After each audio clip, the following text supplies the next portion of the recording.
I'm Zander Abrams, and this is the Matt Balaker podcast.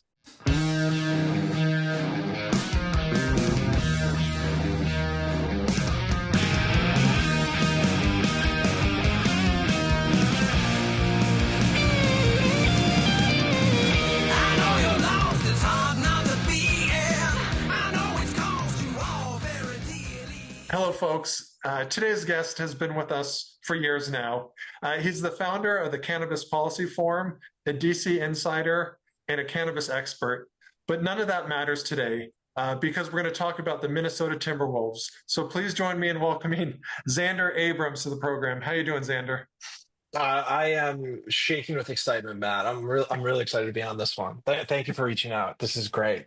Well, any chance to talk Minnesota sports, I'm on it, because being a Southern California kid, it was always the topic of conversation growing up. But I reached out to you recently, and this is some big news. Karl-Anthony Towns was traded. For those who didn't know, a few days ago, he was traded to the New York Knicks for, among other things, Julius Randle, Donte DiVincenzo, and a protected first-round pick from the Detroit Pistons. So before we get into all the mechanics, give us a little bit of background on your love or your relationship with the Minnesota Timberwolves, Zander. Well, I'm a lifelong Minnesota sports fan. Basketball's always been my number one sport.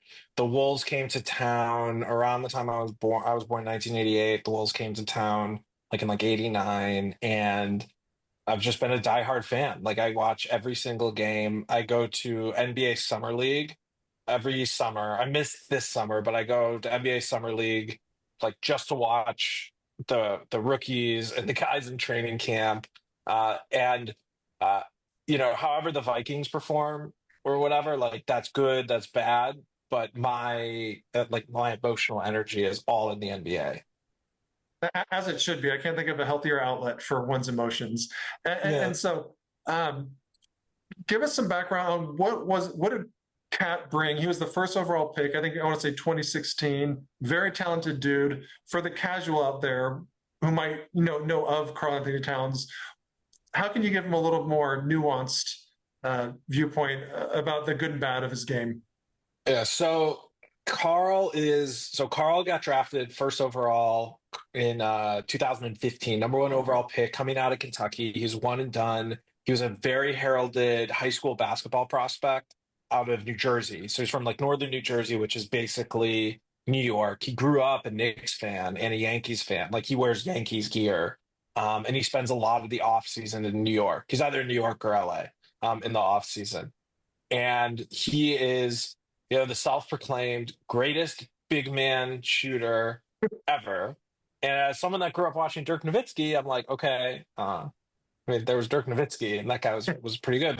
But Carl is he is a cornerstone of the Minnesota franchise. So as we're talking now, I'm in Minnesota because Media Day was Monday, and even though I wasn't going to be at Media Day, as I'm not a formal member of the press, I just needed to be as close to Anthony Edwards as possible. So totally understandable, and adds a layer of authenticity to this episode. So please continue. Yeah. So Carl, there's a lot of melancholy in Minnesota about it. Carl was drafted 2015, and we had been the franchise has been in total disarray since KG left in 2007 and went to Boston and won a championship. And since then, there's been some kind of wannabe faces of the franchise, people like Ricky Rubio. Who we drafted him in that famous draft where the Wolves took 2 point guards and passed on Steph Curry twice. He wasn't a true point guard. He was more of a two, but Yeah. I mean, it was surreal. I will never forget when we were watching that draft. I actually wanted the Wolves to take Tyreek Hill. Or not Tyreek Hill, I'm sorry, Tyreek Evans. It was the rise of Tyreek Evans, and then Sacramento hopped in front of the Wolves. Sacramento had the 4th pick in the draft that year. The Wolves had 5th and 7th, and the Wolves flipped. It was the famous David Kahn trade that was actually it was a good trade. He turned Randy Foye into top 10 pick to Washington. He traded Randy Foye, which that was a bad asset. And so we had Rubio. Kevin Love really never loved being here. He even like famously was doing knuckle push-ups and injured himself, and so he was out after he was told don't do knuckle push-ups. And both KG and Kevin Love, as soon as they left, won championships in the next city. So Cat comes in 2015 and is heralded to be the face of the franchise. He's, a legit 7 foot big man, outside shooting presence who has he likes to think of himself as a passer. For you, we'll get into what Knicks fans have to expect, but I just want to say quickly, like, what has he meant to the city? Who is he as a player? What Mhm. is it? What and like what is New York going to get here? And maybe we could spend a little time on what the Wolves got because Oh no, that of course that's the meat of it. Yeah. I'm all in on that. But Karl is so he comes in. He's basically heralded to be the face of the franchise. I believe in his time here, he's had like 5 different head coaches and 8 different general managers in 9 years. And it's been a totally tumultuous situation. And at one point, we had a core of Karl, Andrew Wiggins, and Zach LaVine, Yeah. and that was supposed to be the core group. And Tom Thibodeau comes in, takes over the team. Tom Thibodeau's favorite activity in life is blowing up whatever team he is hired on to bring back players that he has previously coached. I mean, when like the Wolves were running back Taj Gibson, I was gonna Derrick say, where's Rose, Taj? Yeah.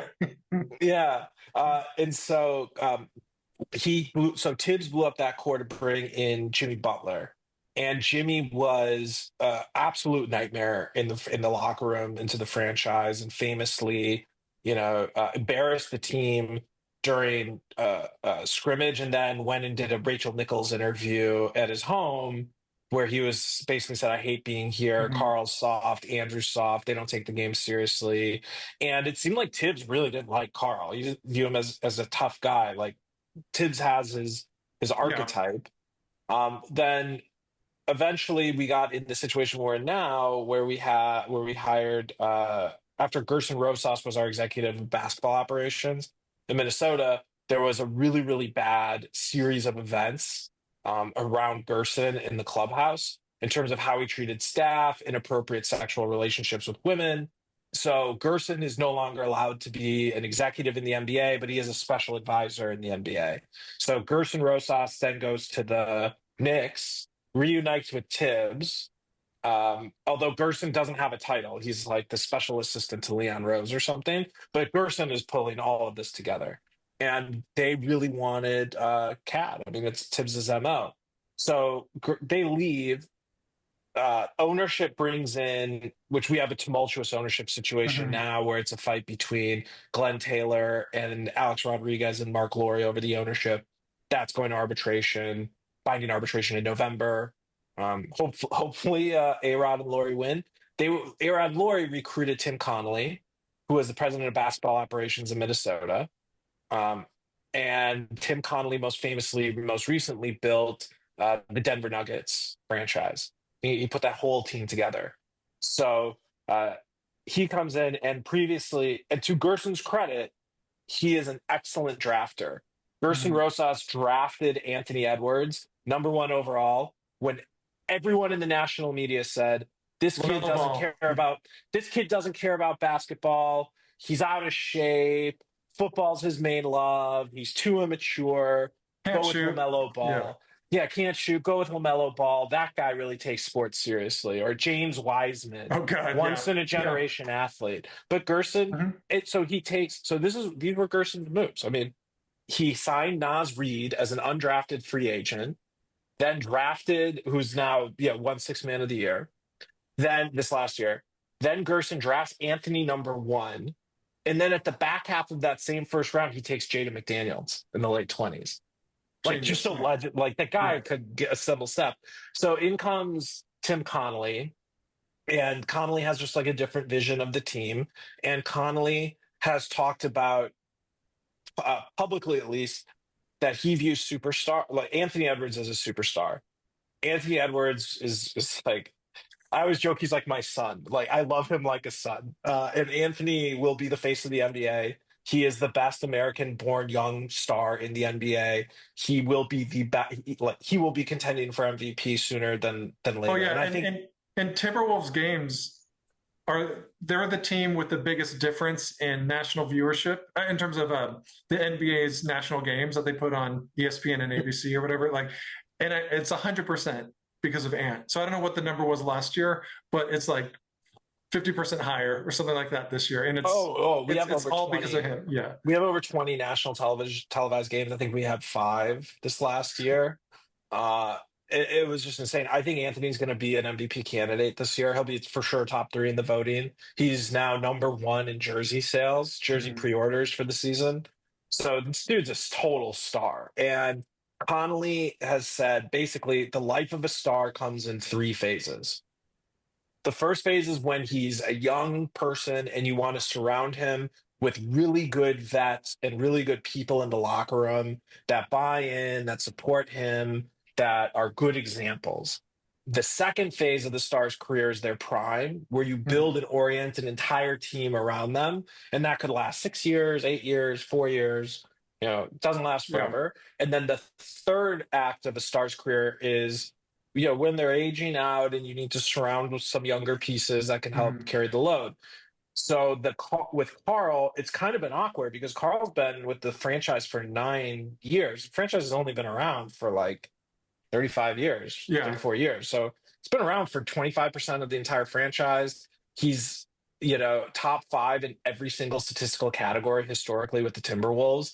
And most importantly, he said how much he loves being in Minnesota, how much he's embraced the city. His mom, Jackie, died of COVID very tragically, and his parents are always like at every single game and are really well known in the community. And Karl is super active in the community. I mean, the day the trade was announced, or the next day, he was still making appearances with kids' youth organizations wearing Timberwolves gear. The day after it was announced he was traded, he's like the best guy ever in the community. So it's super big loss. But at the same time, I think that we recognize that this individual from Atlanta, Anthony Edwards, is upon us. And it's quote Stephen A. Smith, he is him. He is you understand him. What I'm saying? My 9-year-old says the same thing. He is him. And so with Karl leaving, it's a bit melancholy. But for we can talk about the Wolves first or the Knicks first. I feel like we got to talk about the Knicks first because that's where and like, all the attention is. We don't have to belabor it, but money is a big part of it. He's owed, I think, $220 million over the next 4 years. You reminded me. I missed an important piece. So Tim Connolly gets hired and he trades for Rudy Gobert. And Rudy that has something to do with this too.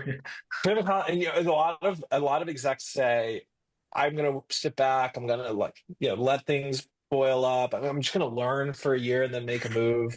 No, Tim Connolly right out of the chute blew up the franchise, brought in Rudy Gobert, and at the same time, after the Gobert trade was a new collective bargaining agreement that created the second apron. Yeah. That in addition to being a really, really rigorous tax, has other issues like your draft picks are frozen in years out, and you can't aggregate contracts and trades, and you lose your mid-level exception to sign players.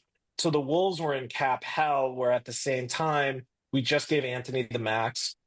We just signed, I say we as if it's my team. We just signed, the Wolves just signed Jaden McDaniels, to a $130 million deal. Naz Reid is going to be expiring. And he's on a cheap contract for his skills. He's a bargain. Yeah, well, he was signed as an undrafted free agent and then re-signed after that. I mean, and if you're not drafted, the reason why you want to get drafted high is not for your first contract, it's for that second contract. Like Jose Alvarado just re-signed for like $9 million a year or $7 million. I think it was $9 million for 2 years, but I could be wrong. It's like crazy which is like low. Pennies for the NBA world because of where he entered. Like, so it wasn't going to be feasible to keep Karl and Rudy and then re-sign Naz and then maybe keep Nickeil Alexander-Walker and add some pieces along the way. We would just turn into we would be in cap hell. And so there's a piece of this, and Karl's was making $36 million this year, around $36 million this year. Then next year is 35% of the cap. bonus max kicks in. So then next year he jumps up to 38 million, and then the year after that 53 million, and eventually gets in the 60s. So there was no way to keep this core together of Karl and Rudy and Ant and Nas and Jaden. And the thought was between Rudy and Cat's the one that has to go because he would probably get the most amount of value on the market. So a lot of this was financially related, but I also think a lot of this could have been basketball related too. I mean, Oh yeah, the Knicks needed a center. It was Mitchell Robinson is hurt. They lost Hartenstein. Like they have a big hole. Like Julius Randle was slotted to be their center. Yeah, I was just saying, just on the Wolves side of the equation, I think there's real basketball reasons why they had to make this trade, and a piece of it is the one thing that Tim Connolly said that we were like really missing in the playoffs was a second bucket getter. Yeah, Like you give Anthony that ball, and he's going to go down and he's going to score. Like we didn't have that second scorer that could create like Kyrie and Luka, and so. We can get into the Wolves roster construction, but basically what this trade has done, especially bringing in Donte DiVincenzo, yeah, and the signing of Joe Ingles, is the two bigs that we had, Karl and Rudy, was a Tim Connolly's response for beating the Nuggets in what should have been the Western Conference Finals because they were the biggest threat. This trade is setting the Wolves up to beat the Dallas Mavericks to add that perimeter defense. So with what the Knicks, so then looking at the Knicks side of the equation, the Knicks have wanted Karl for a couple of years, and what the Knicks want, they're going to get. And what the reports have been from Shams has been the Knicks have I call this the Landry Fields effect. Okay. And it's named after the Knicks. So Knicks fans will remember there was this guard named Landry Fields. From Stanford, of all places. Yeah. From Stanford. And he was like an oversized perimeter too that like couldn't really play good defense and he could shoot some outside shots. So I call this the Landry Fields effect, which is whenever there's a mediocre player on New York or LA, they think that this player is like the greatest thing ever. And it's like, no, it's only because, like, remember Landry Fields went to like Toronto and then you never heard Landry Fields again? I don't think his career lasted more than 2 years after that. I could be wrong, but No, he fizzled. Yeah. But you heard like legitimately like New York fans arguing that Landry Fields should be traded to your team for your number 2 star. Yeah. Because it's Landry Fields. So Gilbert Arenas here. We got Landry Fields going the other way. Yeah. We'll take Gil in a draft pick for Landry Fields. It was basically that's how Knicks fans think. And so that's kind of how stuff was with like Mitchell Robinson. It was the Landry Fields effect. Okay. And the Knicks were pitching Randle and Mitchell Robinson to the Wolves, which the Wolves definitely did not want to do. It's like, we don't need another big guy. And for once the Knicks were going to throw in Donte DiVincenzo and a heavily protected first round pick, I think that's when Conley said it's time. We have to sell when Cat's value is at the highest. Let's not forget, like, so Karl missed like 60 games 2 years ago. He missed 20 games this last year. After the Gobert trade, people were saying about Towns, he's so bad you couldn't even get a first round pick for him if you tried.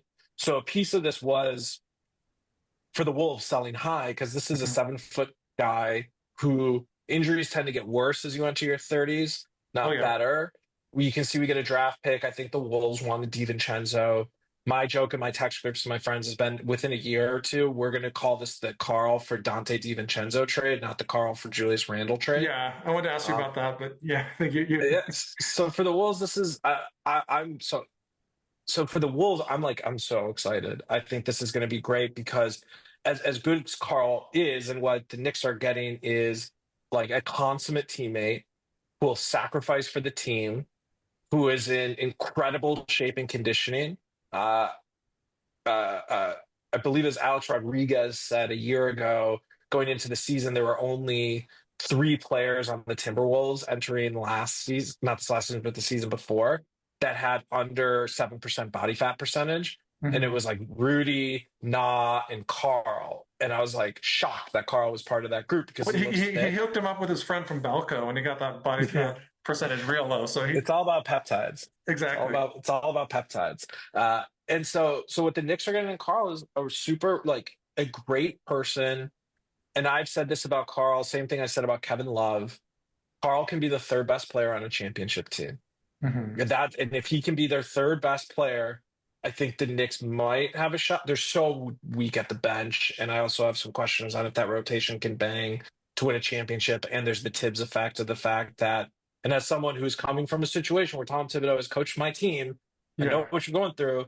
Like, these guys get tired if you play them 47 minutes a night. Well, yeah, and Karl and Tibbs, I don't think send love letters to each other, or at least they weren't like simpatico when Tibbs is the coach. I mean, there's some mending that may have to happen there too.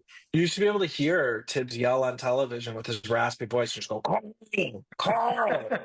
He just always yell at him. But Karl sacrificed for the team. He moved over to power forward without a problem, which I would argue he generally does play as a power forward. He's Mhm. not someone that's like he's not like Julius Randle that's going to bang down low. He's Mhm. not doing that. As where Julius Randle plays bully ball, Karl hangs out in the perimeter, and he loves doing like a scoop pass, like an overhead pass. Sometimes it works. Sometimes the ball goes into the third row. It's a bit of a trick or treat. He tends to be a little bit more passive on offense when he gets down low. He's looking to create. The number one assist, which this is interesting, the number one assist giver to Rudy Gobert over the last year or two, assist percentage. Like when Rudy Gobert gets an assisted bucket, who tends to be number one in that assist category? It's Karl-Anthony Towns. When Mitchell Robinson gets a bucket, who is the who leads the Knicks in assists to Mitchell Robinson? It's been Julius Randle. So I Oh, think that the Mitchell yeah. Robinson Randle thing is going to be really, really interesting, and it'll allow the team to really, really space the floor well. And Karl will be their number two option as I was looking at the Knicks roster. I mean, their bench is awful, and they're going to be able to sign. I think they'll be able to make some key signings on the buyout market. Like the buyout Well, market they'll is find some made for them. Villanova walk-ons. They'll find some kids who played at Villanova just to do it for Donte. Yeah, do it for Stephen A. Smith. Yeah. So the Knicks bench is really shallow, and I have questions about really the size that they're going into this season with, especially when you want to start like Jalen Brunson, Mikal Bridges, um, OG Anunoby. Like, is that enough size? Like, if OG Anunoby's your starting power forward to start the season and Karl's your center, and Karl's not like a rim, he can't jump. Like, he's not a No. rim protector. He's not blocking shots. What he's doing is, spacing the floor. He's making passes. He's setting screens, and he's really, really good at driving when he decides to drive. When Karl would take at least 6 3-point shots a game, the Wolves were like insane winning percentage. Karl rarely takes more than 6 shots per game. I mean, if you have the perception that this guy is like Donte DiVincenzo is taking 8 to 10 3-point shots a game, like that's what Wow. he's doing. Yeah. Karl's not that. Karl's someone who will take, you know, 4.5 3-point attempts a game and make like two of them. And you'll Hmm. be like, man, this guy's great at threes, but he just doesn't do it. The high percentage, low volume. Hmm. Yeah, and there's something to be said about the fact that he like Jalen Brunson is their number one option. Mikal Bridges will be a bucket.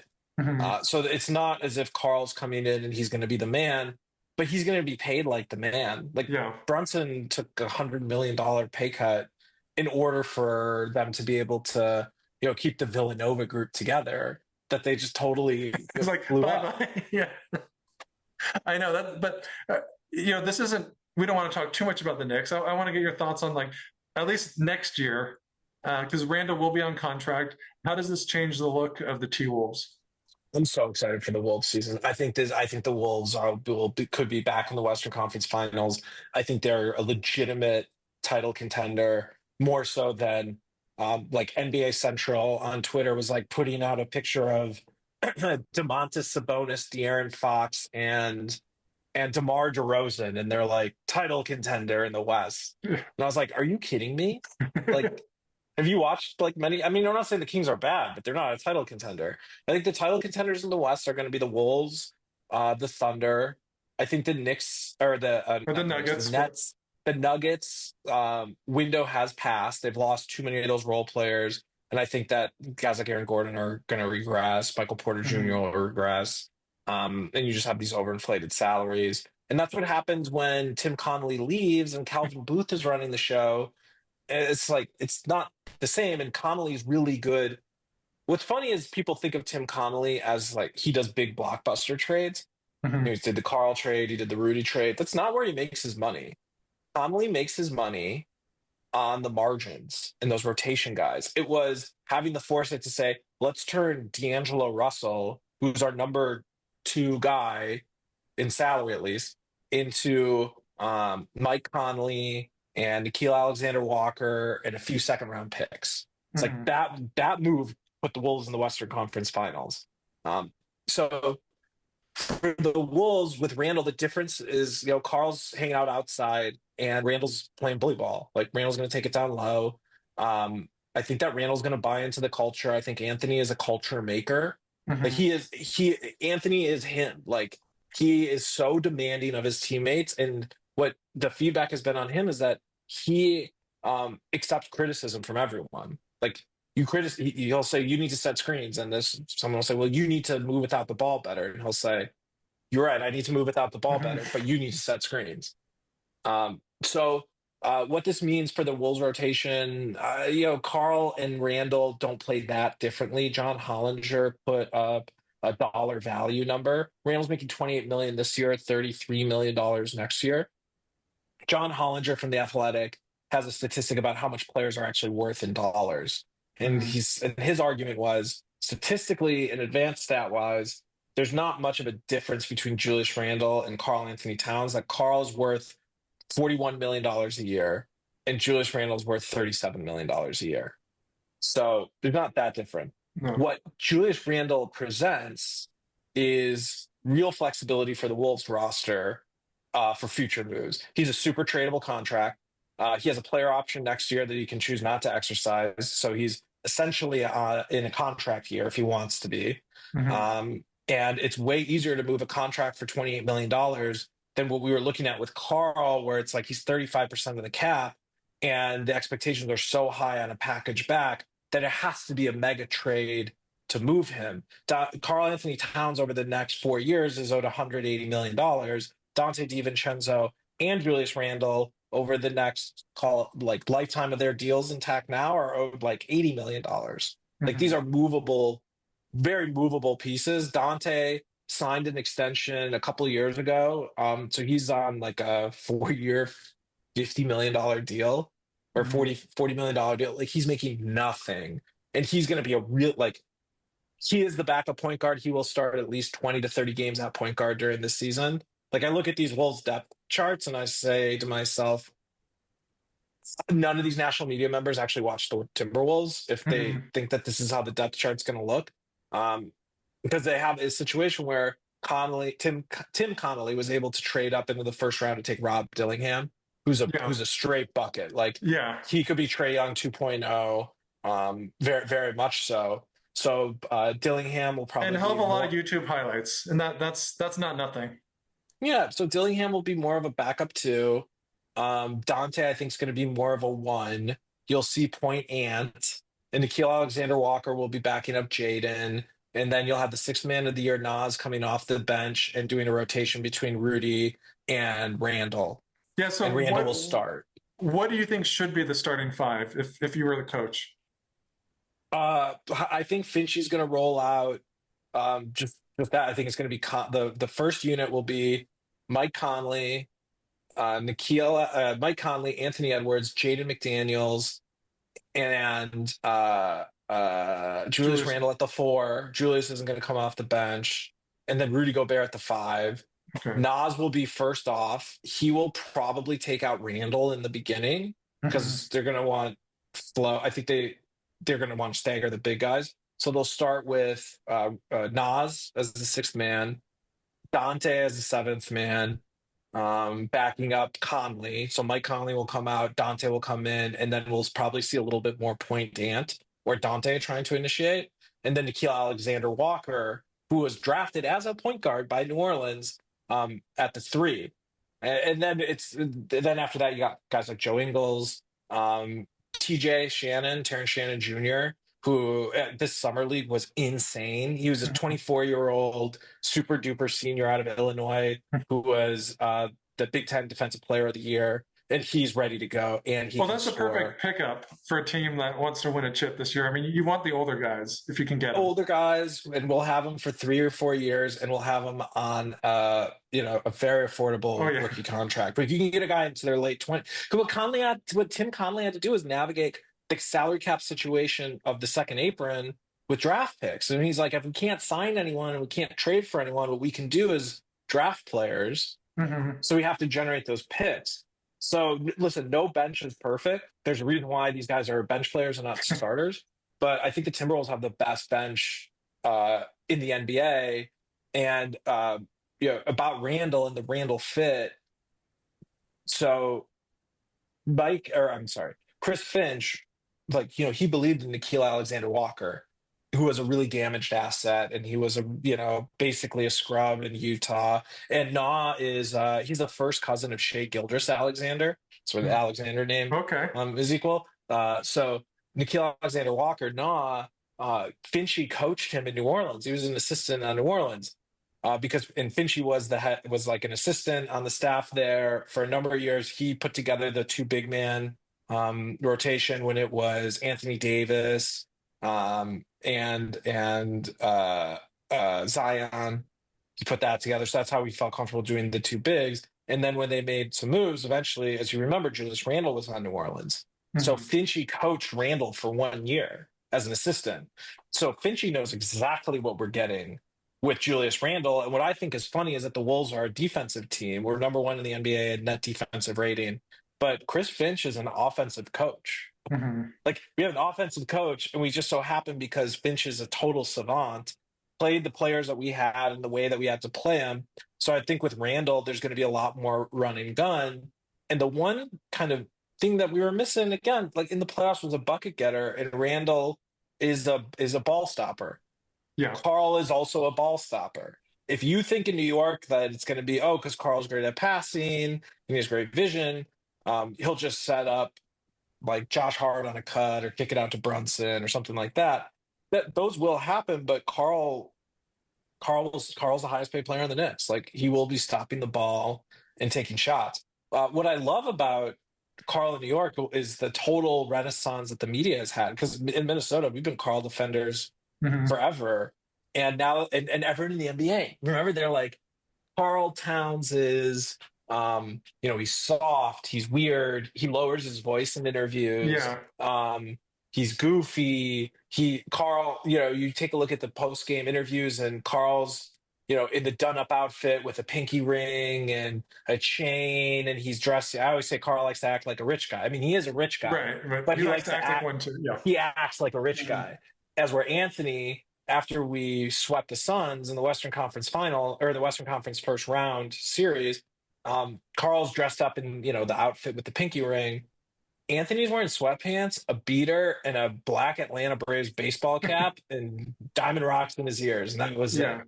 Yeah. So with Karl, like, he's been a pariah of the media. Now my Twitter feed is inundated with Knicks fans talking about how he's the greatest big man shooter ever, and we're going to win the And he said so championship. himself. You can't argue He's with the that. he's the only person that's made, like, 5 threes, 5 twos, 5 free throws in a game or something, or like 10 threes, 10 twos.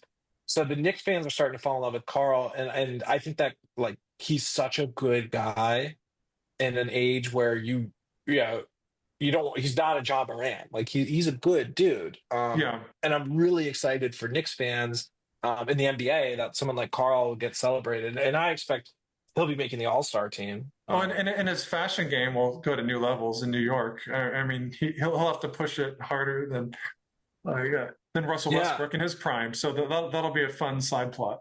Yeah, that'll be Karl.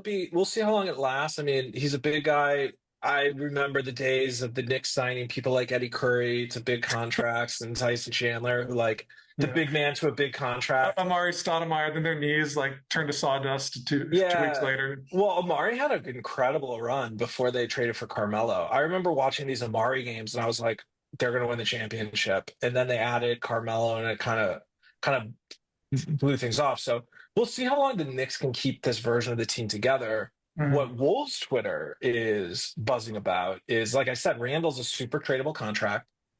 So where are the Timberwolves going from here? You either play it out with Randle, we'll extend them or whatever, or um, Anthony played on Team USA this last summer.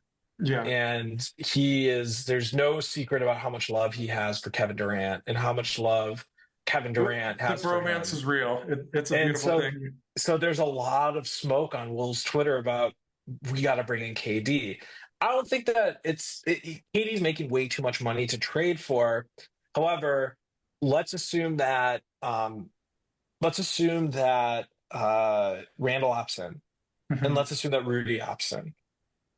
So at the end of next season, not this coming season, but the season after that, the Wolves will have Rudy Gobert, Julius Randle, and Mike Conley coming off their deals. They'll have close to $90 million in cap space, and they're going to have a 27-year-old Anthony Edwards. Like the Looking at apex of his powers, most mhm, likely. potentially coming off of a championship, potentially Yeah. coming off of two championships, looking for a running mate. And so you could see someone like KD who will be like 38. 55. Yeah, 55. Hey, he's my age. No, yeah, isn't he like 30? How old is He's that? I thought my it was age. like, He's 36. okay, Yeah. Remember, he came out of Texas in '07. that's Yeah, he right. had to That's do right. one year. So you could see KD signing. You could see someone like Giannis that Mhm. wants to win a championship. Like He for the has won a first time. championship, but maybe another one. Yeah, win a second one. Well, did that Yeah, really count? I Yeah. think so. I don't think they're gonna pull it away from him. Yeah, it wasn't like a bubble championship. Oh, oh wow. We got to cut this off. It was nice having. So it happens when you go at the Lakers. Um, but no, we're very excited. It's melancholy to leave Carl, but we're all in as Wolves fans. Like we'll see you in LA opening night. Oh no, Wolves are box office, and they kind of have to be. I mean, not just they're fun to watch, but given what like Oklahoma City did, and I think Dallas will still be good next year. Like they not only Do you think Dallas is like for real, or you think it was like Lively got hot, Kai got hot? I don't. I think Minnesota's a better team. I think Luka went crazy, and then I thought Minnesota would be better than they were. Maybe like that was a strange, just weird series. But if I had to put my mind, like I don't put a lot. I mean, I think Klay Thompson, as nice as a human being as he is, and there's no like everyone says he's wonderful. Like I just don't think he's that good anymore. Like Mm. and like when you have a Hall of Famer who kind of sucks now, and I don't want to be, I mean, he's still like probably serviceable, but I don't think you can just adapt. I mean, Vince Carter did, but I don't think there are a lot of first ballot Hall of Famers that can just take a lesser role. It could blow up, but I still think they're good. But like Minnesota upgraded, but so did other teams, but they're also the most fun to watch. So I think they should get some bonus points for watchability. So who are you taking in the Western Conference Finals? Who are you taking in the NBA Finals? And who are you taking in the Oh Eastern Conference God, Finals? I will take. I'm going to do. Let's do it. Let's do Minnesota Knicks, just because I hate Boston, and I'll say it here: Minnesota will win. I'm going to call it right now. Minnesota will be the 25 champions. And what And, about your beloved Lakers? unless they can, get Curry at the trade deadline, which I don't see happening. I mean, my heart would want them, and then Bronny will be the MVP of the championship team. That would be a bet that would have a high payoff at this date. I don't see it happening. I mean, I would love it, but unless something radical happens, or if God forbid, like everyone in the West gets injured except them. I mean, I think they're competitive and they'll be fun to watch. It's just like you're saying, they have two good players. I think Austin Reeves and D'Angelo Russell are very like solid. And then it's kind of like, eh. And you're talking about a lack of a bench with Minnesota. Like the Lakers have Austin no one. Like they have Austin no one. Austin But Reeves, a little bit of the Landry Shamet oh yeah, effect with yeah. Austin Reeves, where I'm like Austin Reeves. It sounds like Landry Shamet. We're like I'm not sure how good that guy actually is. I think he just plays in LA and gets good minutes and he works hard. I'm sure that's part of it. I mean, but I'm being as liberal as I can. Say like he is definitely like a serviceable player on any team. Like he would play on any team. He might not, he wouldn't have the notoriety, but I mean, even if Dalton Connect is like the next coming of Glenn Rice, they don't have enough athletes in my book. And I hope I'm wrong. I hope they make a trade. I mean, I think there will be a trade, but they're in a weird cap situation too. Like that's why with the second apron thing, like that's a different episode. It's just like the mechanics of paying people is very different, and it's far more punitive than it was, the Joe Lacob run with Golden State. Like, yeah, we're in the luxury tax. F you, we're going to sign Kevin Durant, and Andre Iguodala. Like it's now at a point where it's not just a matter of, are you willing to spend the money? It's like, even if you are, Steve Ballmer, like you'll lose picks. There's like actual basketball repercussions, and maybe that's good, maybe it's bad, but I'm curious to find out. But, I want to talk more on other teams, but I kind of want to put a pin on this episode with a question I ask every guest, but usually it's more about you. In this case, let's frame it about this trade. Zander, what are you most optimistic about with this recent Karl-Anthony Towns trade? Most optimistic. Well, it has nothing to do with Cat and it has nothing to do with Randle. I really don't like how this is going to be about Cat and Randle, because this trade for the Knicks is about Cat and Randle. This trade for the Minnesota Timberwolves is a referendum on the core. And by the core, I mean Naz Reid, Jaden McDaniels, and the gentleman from Atlanta, Anthony Edwards. And this is marking, and we'll finish where I started, that second phase of Anthony Edwards' career that he's walking into with Jaden and Naz, where this is their team. I'm on bated breath. I can't wait to watch this play out. So for hoop heads out there, for cannabis investors, for people who just want to learn more, where can they find you, Zander? Where can we funnel these folks?